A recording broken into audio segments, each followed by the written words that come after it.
Hey, Melissa here. It is Friday at Dragon Man's. We're having a great week. It's been really busy, but I wanted to make this video because, as you know, we have been stocking suppressors for about the last year. We've got a lot of people in here that are asking a lot of questions about the process, asking a lot of questions about what, suppressor to use and how to mount them, what suppressor is going to be right for your caliber, all this stuff. So I figured I would make a video today just about mounting systems alone. Maybe you know a lot about this, so if so, maybe you don't really need to watch this video, but for those out there that are still kind of confused on how you actually mount specific suppressors to your platform, I'm going to go over like the four main types, which is going to be direct thread, proprietary muzzle brakes, hub adapter muzzle brakes, and hub standard suppressors, plus also Trilog. So hopefully I don't confuse you guys too much. Try to bear with me and I'll try to kind of break it down for you for each mounting option. So first of all, direct thread is going to be the most simple to understand. You can essentially take off your muzzle brake if you can. Some of them are on there pretty sturdy, so definitely do it the right way with the right tools and all of that to not interfere with the actual threading of your barrel. So you can take off your muzzle brake, and then you can get the suppressor with a direct thread mount. So it has to have the right thread pitch to your barrel. 5.8 by 24 for like 300 blackout, 308, 6.5, 1/2 by 28 for 5.56, 9mm, and just making sure, 1 by 14 for AK. And you can just directly thread it onto your barrel. The downside is that if you torque it to a certain foot-pound one time, you take off that suppressor and then you put it on to another foot-pound the second time that you go to the range, it could actually deviate your point of impact on the target and you lose your zero on your optic. So while it's very simple, unless you keep it on your actual platform, maybe for a while and so forth, if you want to get back to the range and still be at zero, then you probably shouldn't just be taking that on and off all the time. The second most popular way that people mount suppressors is proprietary muzzle brakes. So a lot of suppressors will need a specific muzzle brake that you have to order with it, and then it fits onto the male and the female, and then they fit together. And that's how you mount that suppressor onto your platform. You'll essentially take off your current muzzle brake, and then you can put on that muzzle brake and it'll go on to fit that suppressor. Some aftermarket companies, like this is a Reardon muzzle brake, it has a taper lock system, so it just screws on. It is a proprietary muzzle brake though, and that directly screws onto certain cans like the Q Trash Panda or their Thunder Chicken and so forth. The Q is actually really good because they ship the muzzle brake with the suppressor, so you get like a 2-in-1, whereas a lot of companies do force you to buy the muzzle brake to fit that suppressor. So, little added costs that maybe you can't, totally foresee. So definitely balance that all out if it does need a proprietary muzzle brake.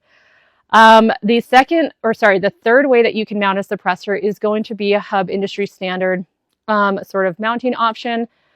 For instance, this Galil that I have. So this I got from JMac Customs, essentially has this universal thread pitch that will fit directly on to a lot of these suppressors that if you take off any sort of thread to hub adapter.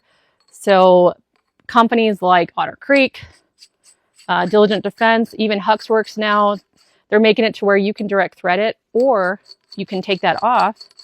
And now this is going to be a 1.375 pitch standard, universal standard, and now you can directly attach that onto that hub adapter and thread that on directly. So now you can use this can for any sort of 7.62 calibers. So you could use this on 5.56, you can use it on 7.62 by 39, 308, 6.5, 300 blackout, and so forth. So now you can utilize it on a lot of different platforms, not just that. The great thing about the hub adapters is you can lock it on pretty tight, and it shouldn't really lose your zero because you're essentially putting it to that pressure every single time, maintaining your zero. So it just has a lot better retention and consistency as opposed to the direct thread.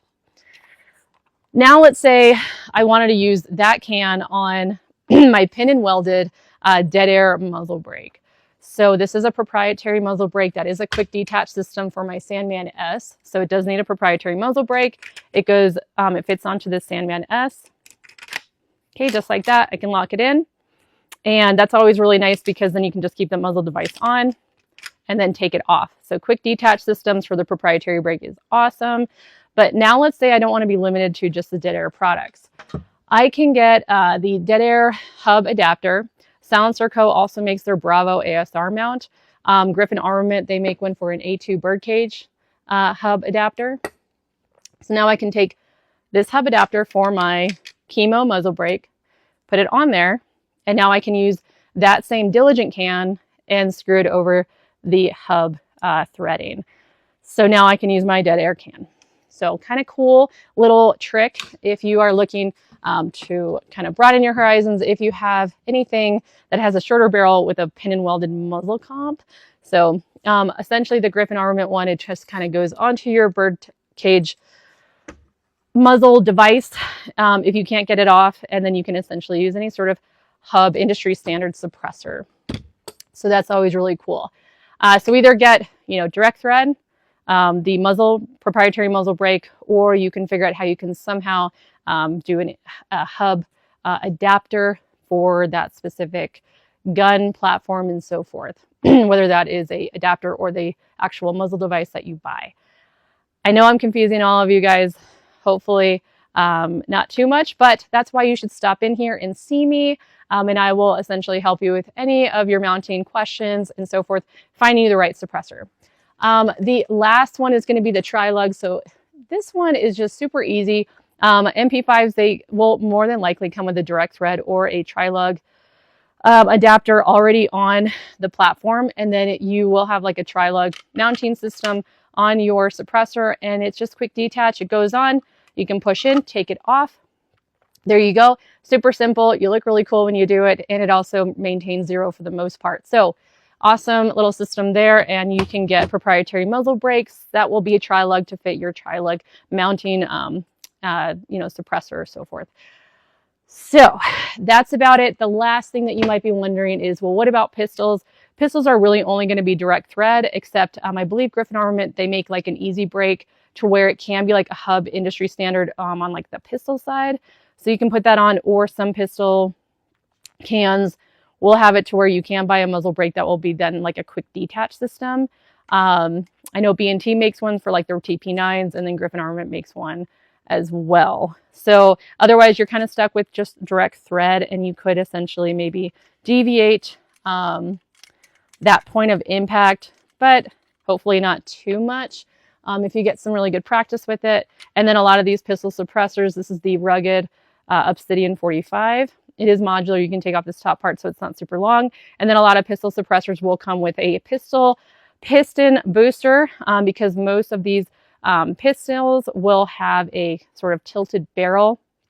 Puts a lot of weight down on that, so you need the booster to essentially provide enough pressure to bring the slide back and actually cycle another round and boost the action. So couple of things going on with suppressors. I get it. It can be a little confusing at times, but it doesn't have to be. And honestly, it kind of just comes down to those 4 different mounting ways, and then the different muzzle brakes you might have to order and so forth to fit the suppressor that you want, that will fit all of your needs. So come on down if you are looking for a suppressor. We streamline everything in-house. We make it really simple. We try to keep a really good selection of products that you can actually feel the weight of, and have some really educated employees here that can help answer all of your questions. And the wait time currently is about 5 to 6 months. We are seeing a turnaround on those Form 4s. So give us a call, 719-683-2200. We're open Tuesday through Sunday, 9:30 to 4. Hopefully you guys all have a great weekend. Come down and see us. It's going to be warm, only $12 per person. Shoot all day at our public ranges. Also, when you buy a suppressor at Dragon Man's, while you wait, you get to use your suppressor at the range until your forms go through. All right, thanks for watching. Have a great day.